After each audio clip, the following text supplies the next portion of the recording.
there's people who have April Watkins, Assistant Director of Workforce skills Development, and abilities that they're not really aware that they have, that they haven't tapped into, or that they feel because of their diagnosis they can no longer do it. There's so much stigma and fear about someone finding out your diagnosis. So how far do you really want to step out into the world and, like, you know, let your shield down?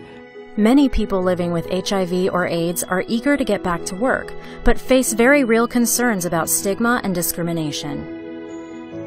If service providers can see the change in a person who's down in the dumps, you know, really living outside of the world, and you see a person that you give them this stipend job or this volunteer opportunity, how they flourish and how every day they have a purpose, and they get up out of the bed and they put on their shirt and their tie or whatever, and they're providing something to someone else, that changes their whole mindset of what their life could be.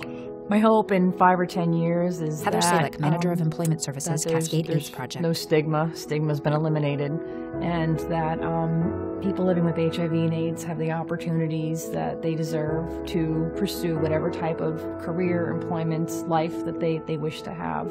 HIV/AIDS service providers can play a key role in addressing stigma and discrimination. Allison Nickel. Service providers are in an ideal position to help someone who's struggling with that very issue. Special Counsel for Disability Hiring Resources, U.S. Department of Justice. They may be contemplating how they want to deal with it as they return to work. And I think a service provider can both be a sounding board, but also a referral to other people who may be trying to make the same decision, or groups of people, where someone can have that discussion in an open and safe environment.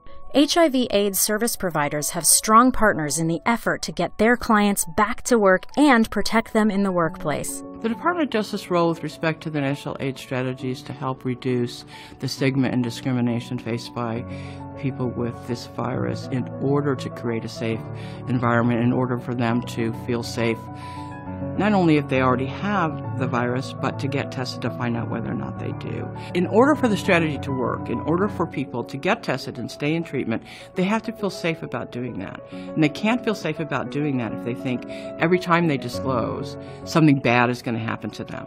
Because then they're going to talk to their friends, and maybe their friend who thinks they have the virus is not going to go get tested. And that's going to have a really bad outcome for that person. And we really need to be in the business of ensuring that that just doesn't happen anymore.